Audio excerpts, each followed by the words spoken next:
And of course, I did notice that the one armed forces group they left out was the National Guard, but they did get the Coast Guard, which most people don't. So that's all good.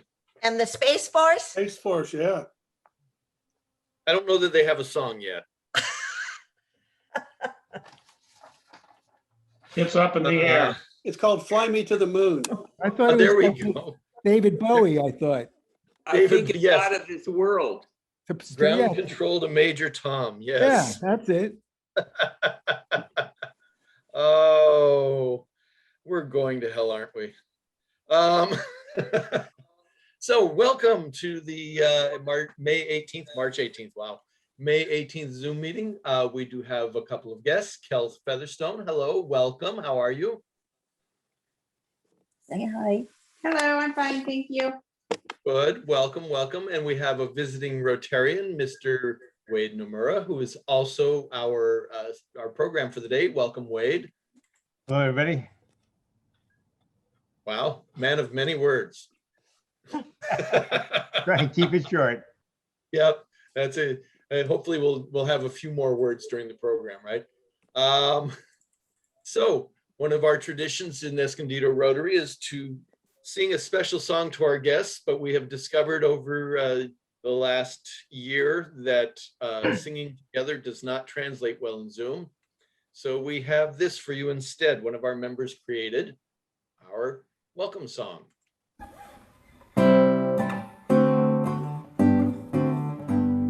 Howdy, we're glad to have you here. Welcome, we sing it loud and clear. Relax, enjoy the program, and won't you come back to see us again? Hey. So our upcoming calendar, and as I noted, this is not getting updated anymore because after June 29th, I'm not responsible. So May 25th, that's next week, the Escondido Creek Conservancy will be speaking to us about the Grape Day Project, which is very exciting. On June 1st, we have Diane Hansen from Palomar Health with our annual update. The 2nd and the 16th is our Haven House projects. Contact Kelly Cloud if you have not gotten involved with that and you would like to. It is a great service project. On the 8th, we have the San Diego Burn Institute talking about their smoke alarm program. On the 15th, Vaughn North will address the club in the club assembly. On the 22nd of June, former Mayor Lori Filer will be talking to us about San Diego Habitat for Humanity. And on the 29th is the big cake tossing program where we have a food fight and I get abused. I'm very excited about that one. Dr. Moyer, this would be a good spot. You want to talk about next year's programs?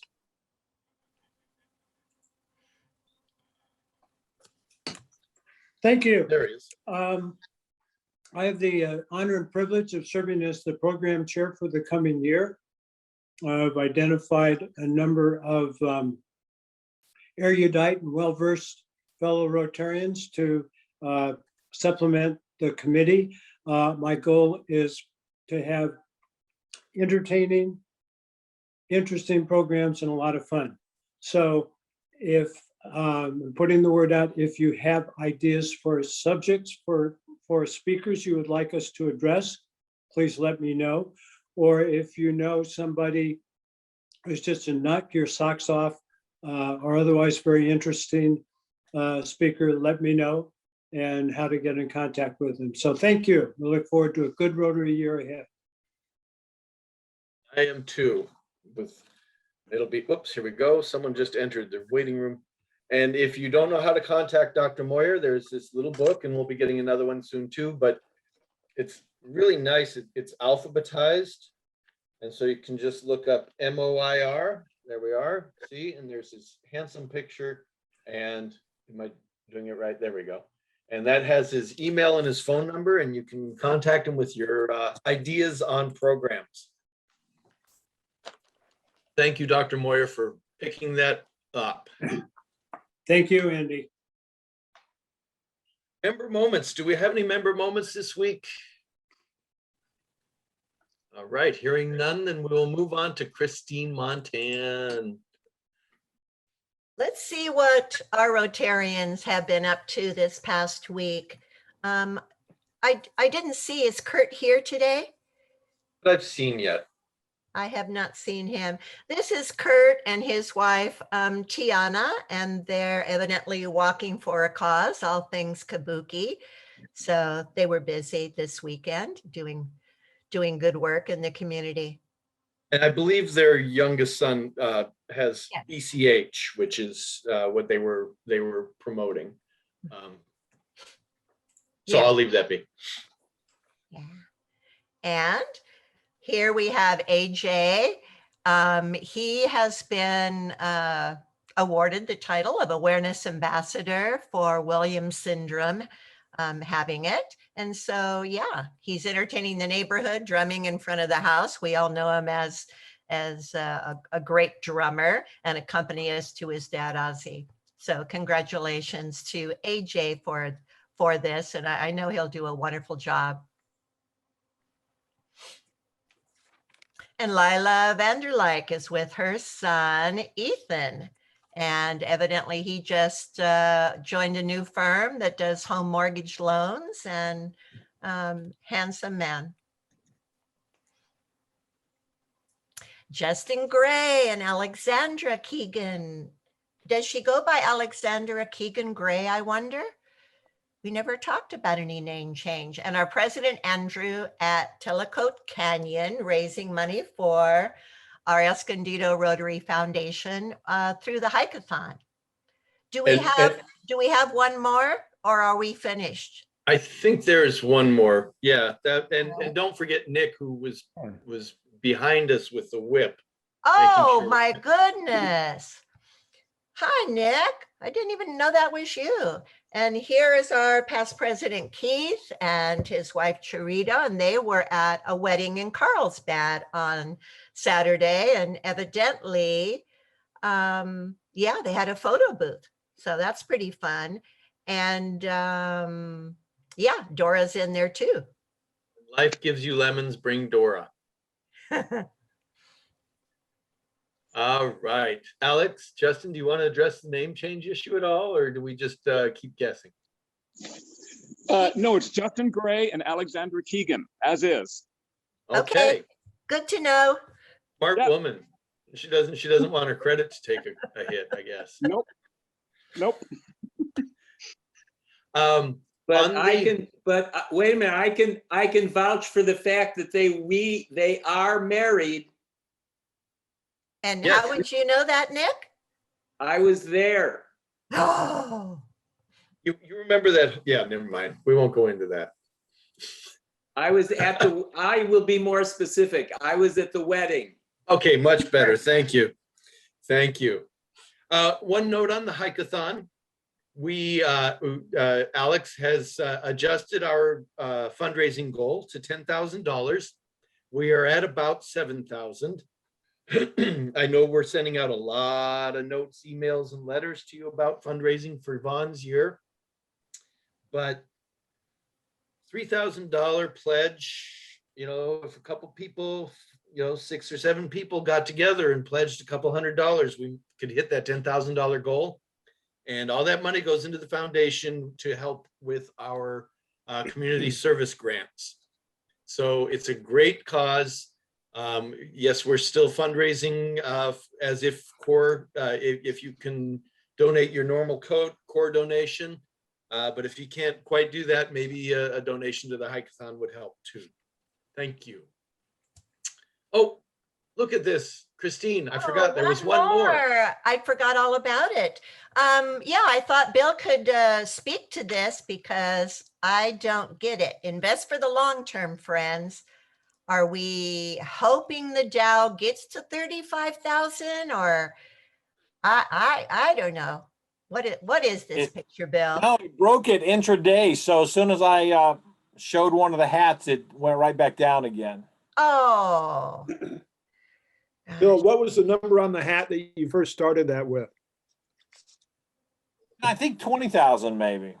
That's what I remember too. That's Well, pretty good put long term. it out I there like to your the hat. universe.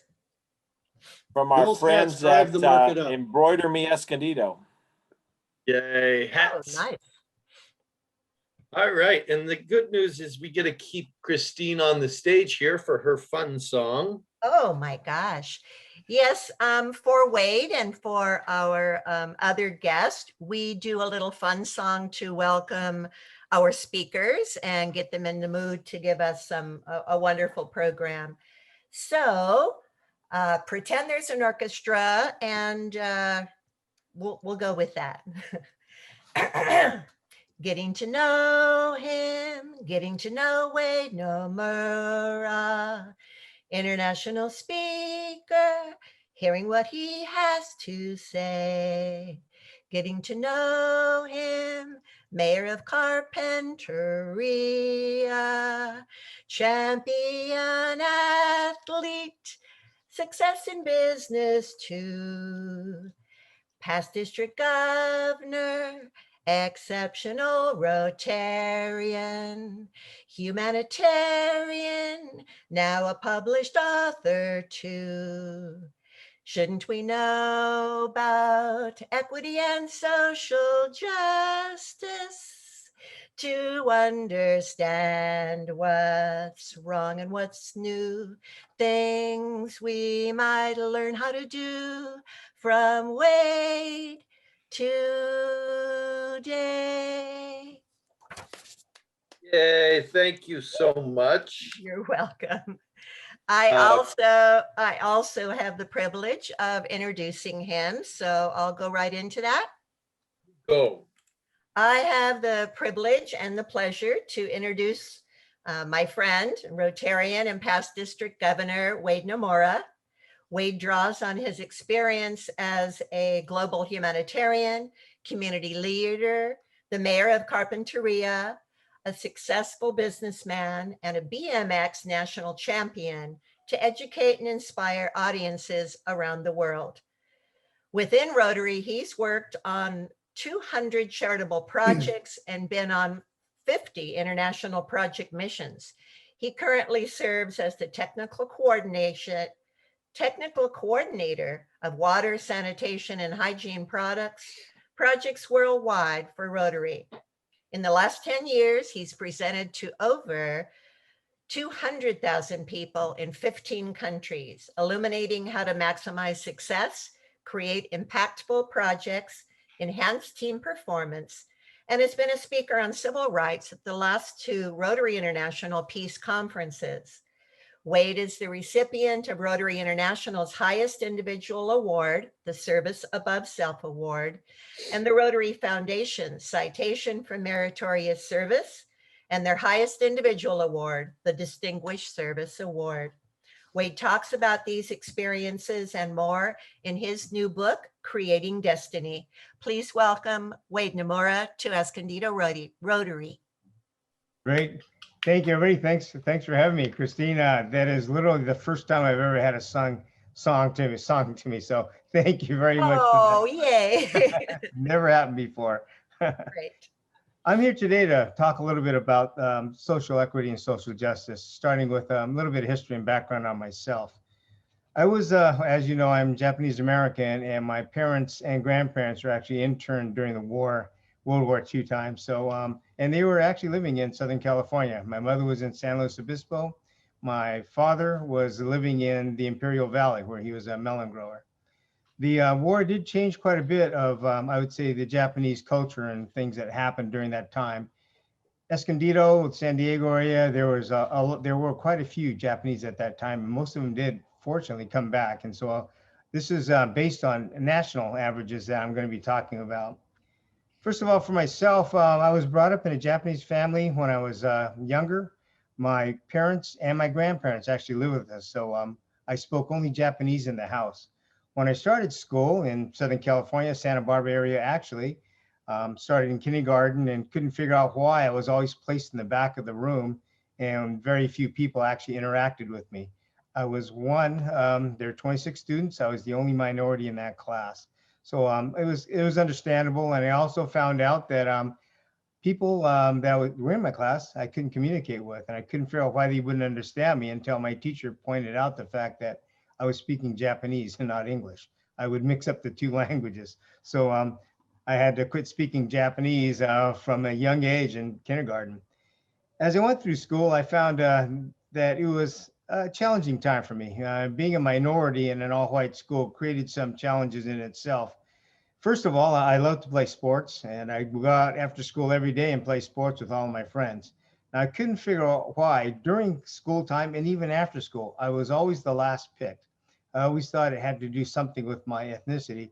However, I then later on realized that, well, wait a minute, you were a fat, short, slow kid, so that probably was why you were also the last picked. So I gave it that part of it.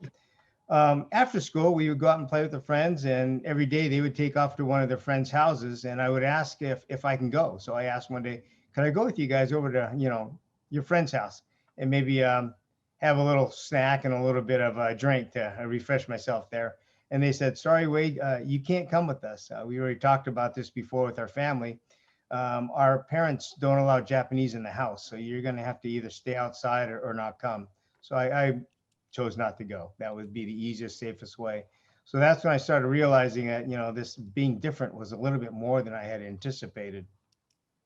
My grandfather took me under his wing though, and he did teach me quite a few lessons. And fortunately for me, one of the lessons he taught me is, you never take anything serious. Things are going to happen to you all the time, but always look for the best, because you can't change history and you can't change what it is currently.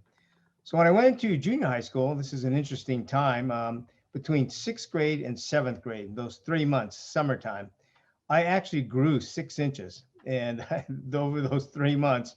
And I went from being the slow, fat kid in grammar school, all of a sudden I was a superstar. So talk about things completely changing. Seventh grade, all of a sudden I was the best athlete, the fastest one, the strongest one. And I went from being last pick to all of a sudden being the team captain. So that was kind of fun in itself. And I never anticipated that would happen, but fortunately it did. I also found out something fascinating when I was in seventh grade history class. We were studying American history, and we were studying World War II times. And the teacher came out and she asked us as students, do you know anybody that was ever interned in a concentration camp during World War II time? And I raised my hand and said, yes, in fact, my parents and grandparents were interned in a camp during World War II. She looked at me, gave me a funny look, and she goes, for being disruptive and for lying, I'm going to give you a week's worth of detention, because that never happened. Had that happened, it would show up in the history books. And so off the detention I went. About 10 minutes into detention, the principal came over, tapped me on the shoulder and goes, Wade, there's been a big mistake. We apologize for that. Please go home. You're excused from all detention. That just wasn't right. The teacher did not understand that portion of history. She comes from the Midwest, and because of that, they've never heard about it. So I went home and I asked my father, did this really happen? Were you really put into these camps during World War II? And he said, yes, our families were all put in camps at that time. There were about 120,000 people that were actually displaced from the West Coast of Japanese descent. And they were one of them. I go, well, why doesn't it show up in history books if that is the case? His answer was because it wasn't important enough. He felt that, in fact, had it been something considered important, it would show up in the history books. But because it didn't, it's something that we just looked the other way for. I share this because I always wondered how much of a scar that left on my parents. As you heard, I was selected as governor for my district, 5240. It's the Santa Barbara Ventura area. And as I signed up for this, when I decided to make that choice, I went to my mother and I said, hey, Mom, I says, I've decided to actually apply for governor for our Rotary district. What do you think? And she gave me a funny look and she goes, don't do it. By the way, this is 2009. I go, well, why not? She goes, you're Japanese. You're not going to get selected. You're just going to get disappointed. I go, wait a minute. There's been a lot of minorities. We've had Koreans. We have people from India. We've had Hispanics, quite a few minorities, not just me. She goes, the list that you gave me, none of those people, none of those groups ever went to war with the United States. And because of that, there's a difference between you as a minority and all of the others. So I told her, I says, well, let me think about it. I decided anyways to go ahead and apply for the governorship. And in doing so, there were 4 of us that applied. And of the 4, 3 other ones, the other 3 came over to me and go, Wade, we understand you put your application in. I go, yes, I did. They said, well, we don't want to be in your way. So all 3 of them actually withdrew their applications. So I ran unopposed for that one time. And because of that, I was selected. The first person I called was my mother. I wanted to make sure that my mom knew that I had actually been selected. So I called her and I told her, I says, well, guess what, Mom? I says, I've been selected to be governor of this district. Her response shocked me. She actually broke down in tears and started crying. She could not believe that things had changed. And this is in 2009, from that wartime to there. So I realized that the scars that she carried are scars that probably will be with her for the rest of her life. But that little bit of hope was, I think, something very, very cherished in her mind. So I wanted to share this with you because these are some of the challenges that I had faced as a minority. I never anticipated being a minority. My grandparents, my parents all treated me like kings. I was the firstborn son of the firstborn son, so I was always destined to lead my family. But as I went into school, I did realize that, yes, there are differences and some of the challenges that we face because of being a minority are things you can't help only because you look different. I'm sharing this with you because now I want to jump into the diversity, equity, and inclusion component of this presentation. I ended up being voted in as mayor of the city of Carpinteria. I'm serving my second consecutive term, which was unprecedented. Never before up until this time was a mayor appointed within the city council to run back-to-back terms. So I had the fortune of doing that one. So it showed the confidence that my council had in me and the community. Because of that, I felt that a lot of the changes had occurred. We saw a lot less of the prejudice, a lot less of the discrimination that we had in the past. And I considered this being a great time, something that we have now been able to achieve and overcome. However, during my term as mayor, we see now the initiatives, the Black Lives Matter. We see now the Asian hate crimes now on the rise, things like that again, which I did not anticipate, I did not see coming. But then now that I'm studying it and working with the state government and also the national government and with Rotary, realizing that it had just been dormant. It had not changed really, but it had been settled out and kind of put on the back burner until it initiated up again. Very unfortunate.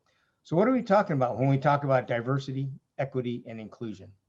The first one, diversity, it's pretty easy. We take a look at a cross-section of any community, and if, for example, a Rotary Club represents their community, they will have all of the interest groups, all of the ethnic groups, all of the cultural groups, all in that club as a cross-section in proportion to that community. Do we have that? Sometimes not, but that's an easy one to achieve because we could identify that numerical number. The last one is inclusion. That would be the same thing. If you identify diversity and you're able to bring them in, you now include them in everything you do. So diversity and inclusion are pretty easy to understand and to focus on. But now I'm going to jump into equity. That is probably the most misunderstood part of the whole process, of the whole equation. When we talk about equity, we're not talking about equality. Equality is when everybody gets the same. When we talk about equity, we're talking about what somebody lacks and needs to have to move them forward because of disadvantages put upon them. I'll give you an example of this because I really didn't know this happened even in my own city.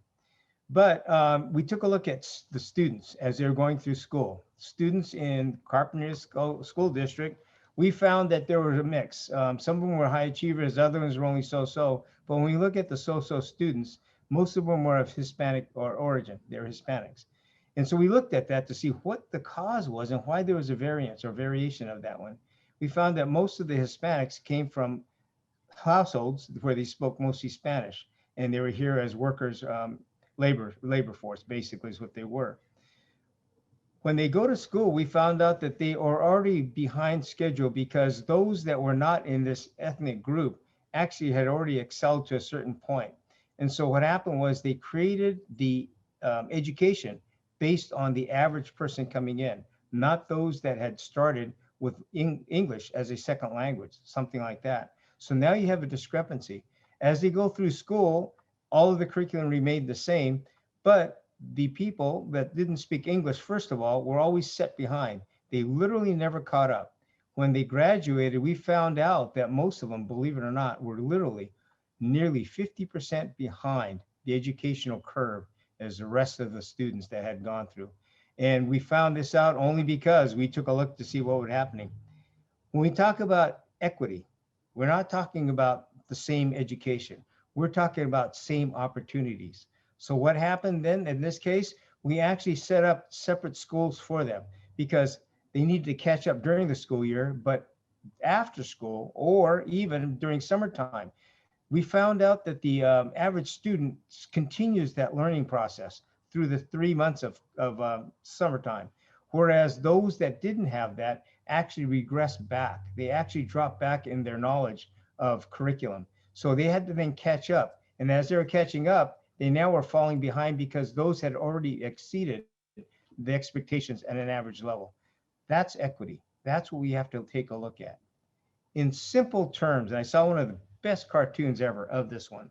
In simple terms, it's this.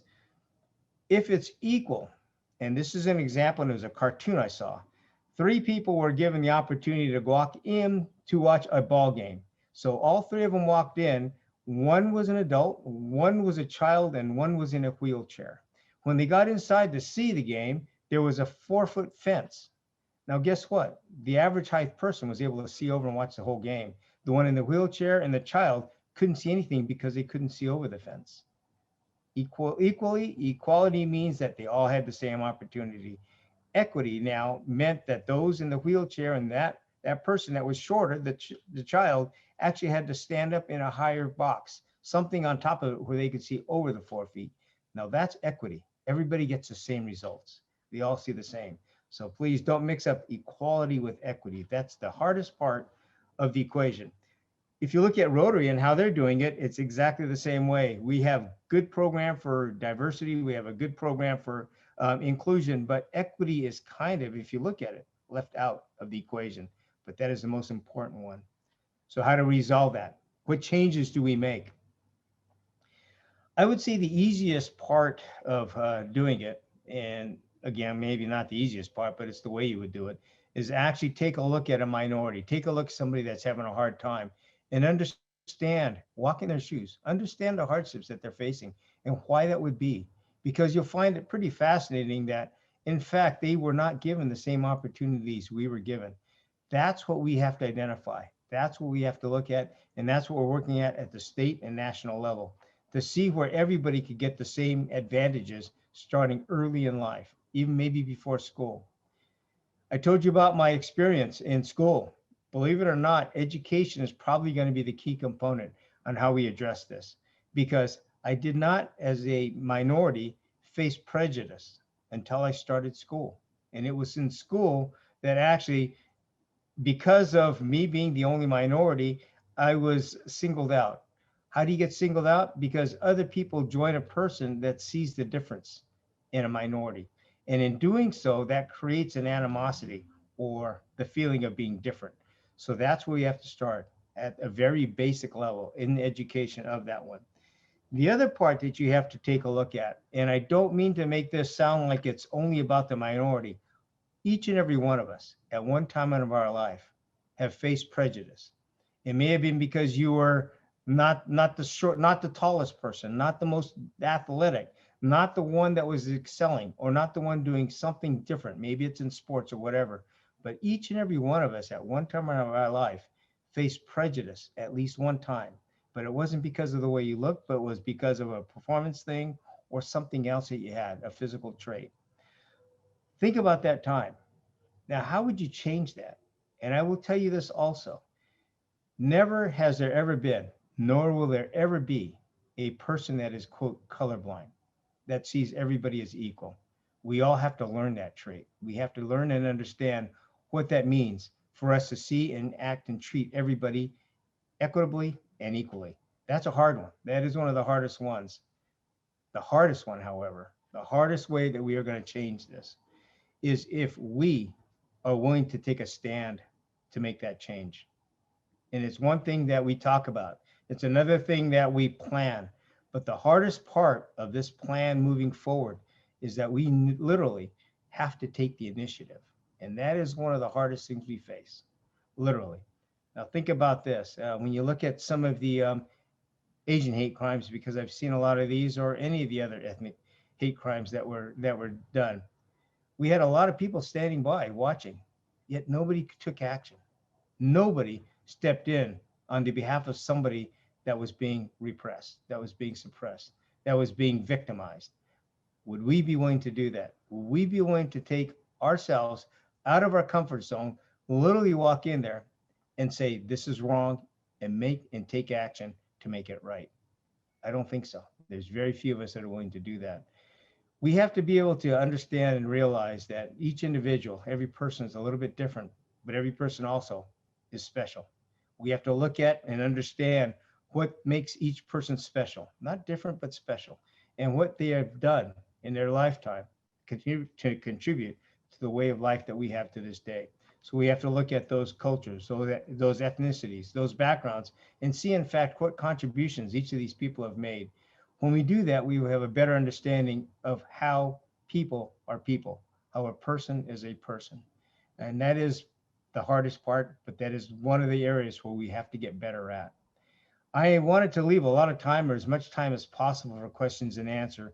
I know, unfortunately, it is a somewhat political presentation I've given, and I didn't mean to make this political. What I did want to do is bring awareness to each and every one of us that we will have to be the ones to make change and create change.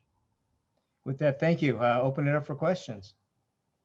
Wait, I have a question. When did you decide to write a book, and how did you have time to do it?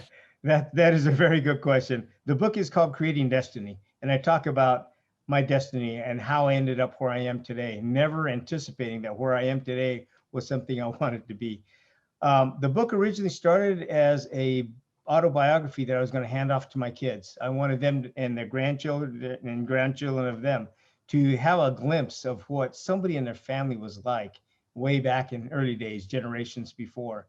And when I did this, my wife, Debbie, came over and she goes, wait a minute, Wade, you have to change this. You should write a book with a focus on inspiring others to live a life of service as you have, because all of the opportunities I've had in life have all come from me serving other people. And I thought that was an important component to that one. It's through Rotary, it's through being mayor, it's being on the city council. All of these things contributed to me creating my destiny. And I will tell you this real quickly. I heard there's another mayor here, but for me, myself, I decided that I would never get involved with politics or religion. I would have my own, but I would not share it with anybody. It was my personal beliefs only. I was approached by 4 different interest groups in the city of Carpinteria to run for city council and eventually serve as mayor. I told all 4 of them, no way, I would never do it because I don't believe in politics. Politics is the one area where everybody's entitled to their own opinions. And to be honest, at this point in time, I had not even voted at the last 3 elections. So I said, count me out, don't want to do it. Well, they finally came back at me and they talked me into it by stating this. I asked them, why do you want me to run for city council? They said, because you have high ethical standards, because you have the integrity it takes. Everything you've done has been transparent. You are the hardest working person in our community. We can't think of anybody else. You've set the example for volunteer service. So that's why we want you to run for city council. And the fact that you are a Rotarian, we know that'll never change. So I said, because of that one, I would do it. Rotary was the button that they pushed to make me say yes. But that was it. And again, I had never planned, as I said, and in the book, planned on never doing this. I never planned on being in Rotary. I never planned on getting into city council, never planned on being a mayor. Actually, in the book, you'll find out I didn't even plan on getting into BMX racing, even though I won 5 national titles. It just happened. So that is Creating Destiny. I hope you see some interest in that, because the book in itself, even though I started writing it, I did 700 pages of manuscript. My wife ended up writing it for me. She put it all together for me, but it is a fascinating read, but it does tell a lot about how to get involved with service projects and within your community. Thank you, Christine. You're welcome. So Wade, we do have a less serious question here. One of our friends, Irv, says he was inspired by your comment about the sudden unexpected growth spurt you experienced, and he was wondering if you knew if such a surge might still apply to a 78-year-old. I'm sure it is. It may not be vertical height, but you definitely will grow some out.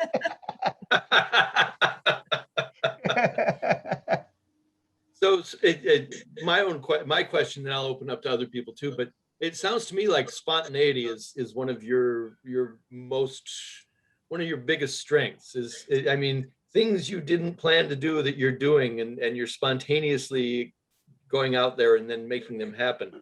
How do you organize spontaneity? That's a very good question. Excellent question.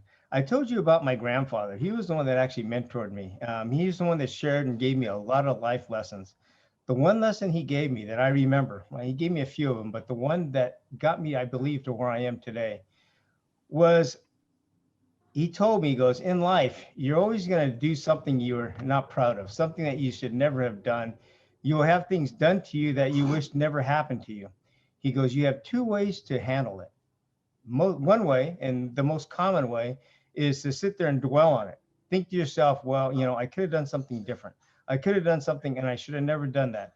He goes, but you dwell on that. And he goes, it's going to eat you alive because you are now living on the negative. And in doing so, you'll live that life negative. The other choice you have is to look for the positive, because no matter how bad things happen or how hard of a time you've had, you will always find a positive in that. He goes, your job, if you want to live a good and fulfilling life that is able to help other people, you have to live in the positive. You have to take a look at all of those things that you had happen to you, all those things that you did wrong, and fix it, because you can't change history, but you can change the future. And that's where I believe I ended up going in all these directions, only because I didn't see opportunity for myself as much as I saw opportunity to make a difference, to make a change, not only for myself, but for others. And that's why I ended up where I am. Other questions for Yeah, Wade? hey, Andrew, it's Roy. I've got a question. Hi, Wade. My name's Hey, Roy. how's it going, Roy? Hi, I've got a question. I know there's a long-running debate here in the United States about for people coming in from other countries and cultures of assimilation versus accommodation. In fact, I first heard that debate or terms sociology class I took in college like 45 years ago. So, do you have some views on that debate? I do. I think one of the hardest parts that we have to realize is, again, by people coming in from different countries, true, they are going to be different. They're going to have different cultures, different lifestyles, and different way of looking at things, including religion. We have to take a look at and get a better understanding of why that is, what they have to offer, and the differences as far as not guessing, but understanding. That is one of the hard parts, because very seldom do we actually sit down and try and understand what these cultures are bringing to us. They create their own pockets, which during World War II times, the Japanese had to do the same thing. They had a comfort zone where they couldn't work outside of a community. So I think by bringing an awareness to what their culture is like, the benefits of that one, the cultural significance, and how those have now fit into our current life is something that's important. It's a rough one, very difficult, because they kind of shell in, and you have to realize that, in fact, if we were, and you look at this, what if this group here that we see went to China? Do you think we're going to be treated the same? Do you think we won't be segregated out? Of course we will. But that's what we have to look at when they're coming to our country. It's the exact same feeling that we would have if we were walking in their shoes. So always take a look at that and understand that first, because they are going to be defensive. They have to control and protect themselves. They have no idea what's happening in that country, in the country that they decided to move to. Some came here for different reasons. Some of them political asylum. Other ones came here for the economic opportunities. A lot of them come here for education to try and raise their family better. And you will see in many cases, not all, but many cases, that those immigrants actually raise children. When they are common workers, their children will become very highly excelled in their education. Some of them become doctors, some of them become lawyers, from people that had very little education of parents. And these usually happen within the within immigrants. Good question, Roy. I think that's the best way you could address it. Okay, Doug thanks. Moyer. Doug Moyer, go ahead.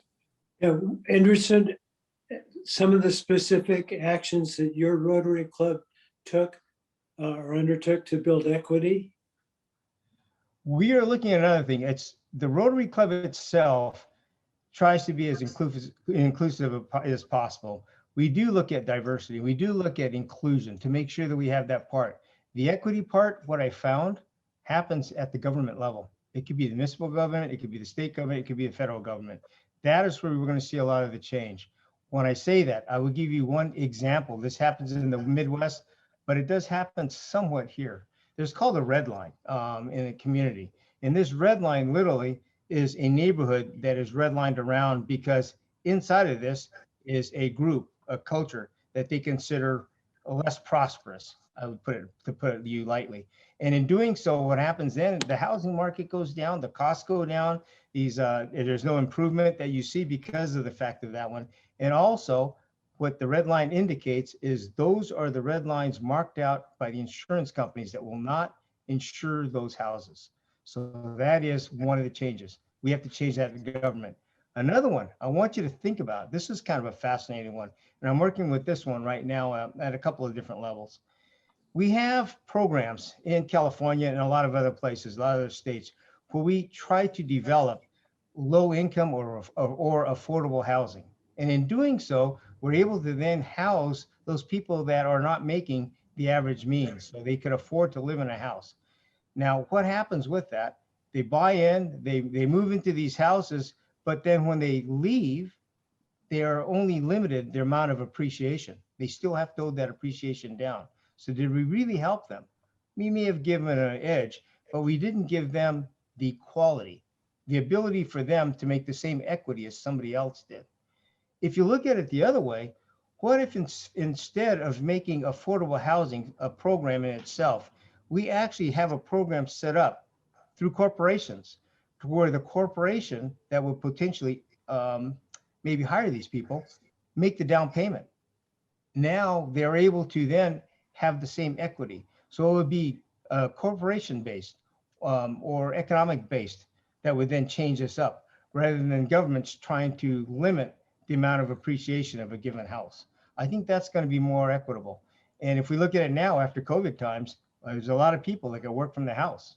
And in doing so, there's a lot of opportunity for corporations literally to hire people with low overhead because now they don't have to have an office space. They don't have to pay for transportation.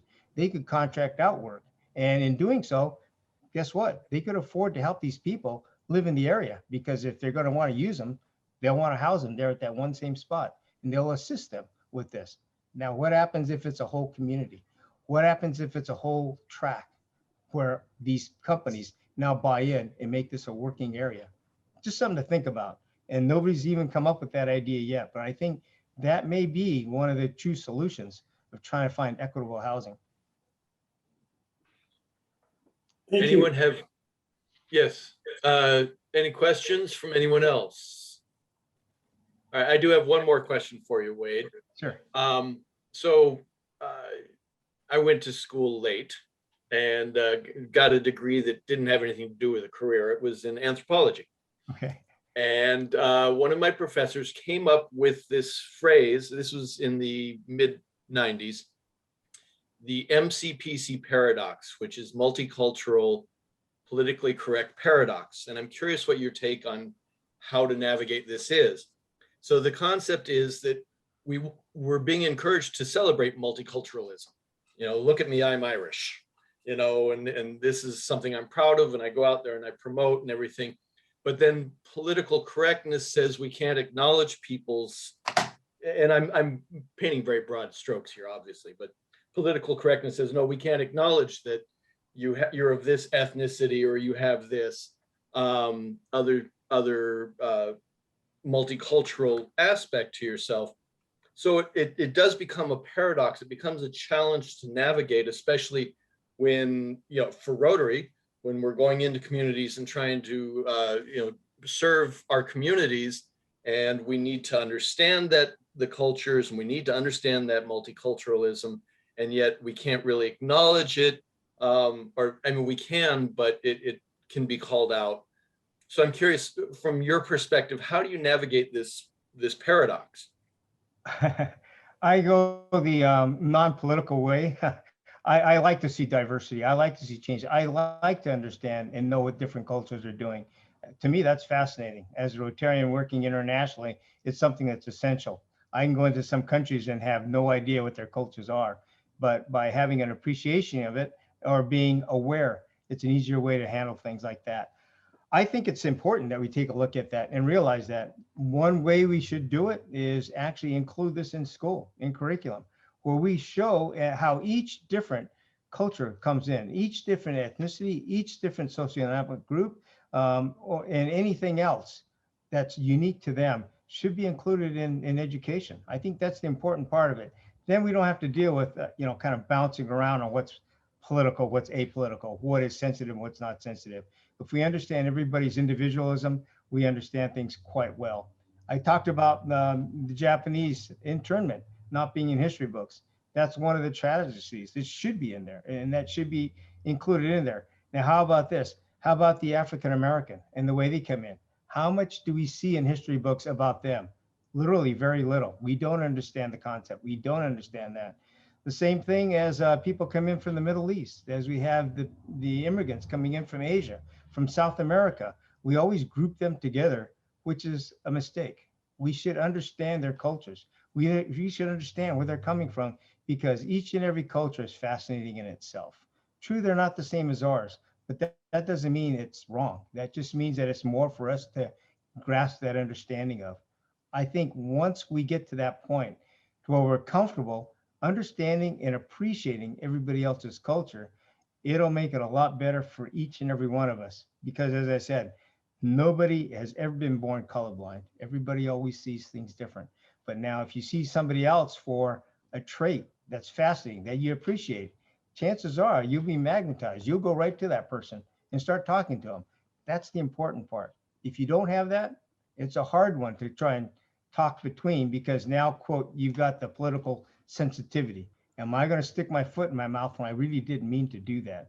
So it happens, but if it's a sincere conversation, unfortunately, that should not happen. We should be the ones understanding, wait a minute, he just stepped on my foot, but should I accuse him of that? Should I give him a hard time? No, he's trying to be a friend. He's being cordial to me. And I would do exactly the same thing. It's education, and it has to do with the awareness.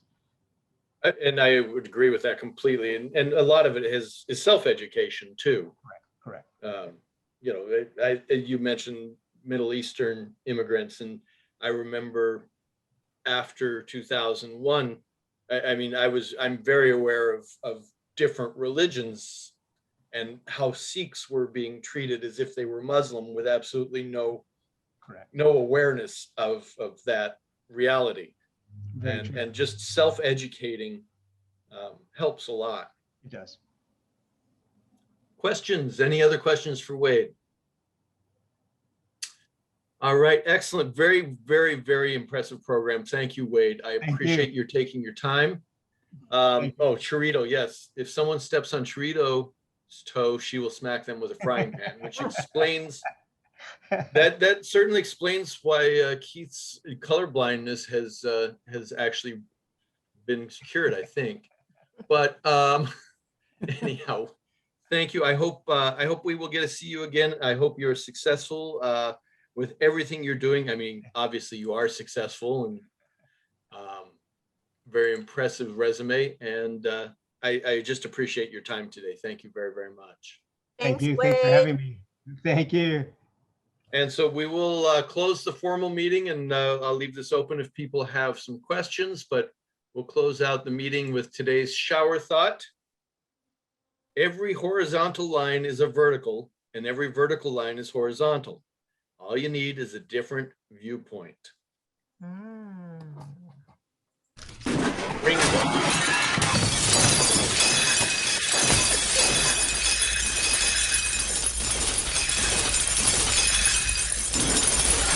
All right, I think I better go clean that mess up.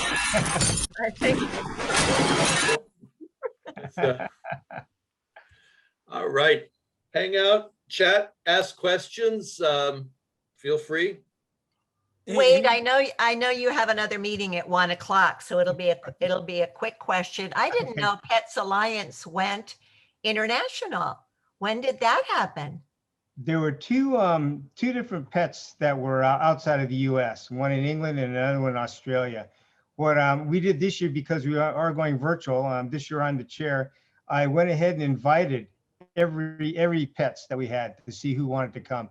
And it no longer is a multi-district. I also opened it up for large pets, so it could also be individual now. So we have increased the membership substantially. We will probably have to go virtual or a modified version of that one for future pets, because we went from 27, 28 to now 34 different pets groups. And it's probably going to go bigger. Oh, that's exciting. Congratulations. Oh, thank you. Thank you.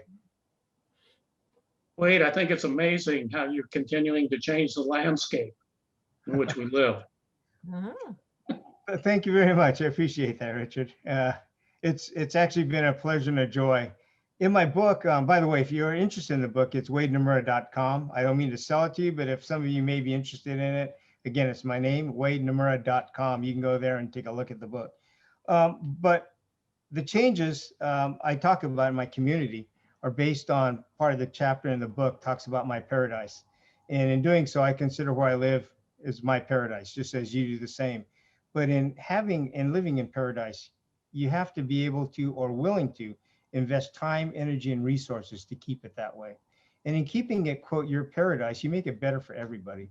And that's another reason why, you know, serving community, serving your community and your people is so important to do, because you can complain about it, but it's not going to change anything. But if you, as Rotarians do, are willing to make that change and step forward to make a difference, you're going to have a great community, just as you know. That is fact with it. But always live with the idea that where you live is your paradise. Take pride in that, because it really is. Great. Very inspiring, honestly. Uh-huh. Thank you. I mean, I'm not Irv. I'm not trying to grow in stature, but there are things I can do. That's right. Hey, Wade, this is Roy Henderson again. I think I overheard you have a meeting at 1, or do you have a little more time to talk a little bit? You know, I since I'm the chair, they're kind of waiting for me, so I have a little time. They can't start without me. Okay, yeah, I had another question for you.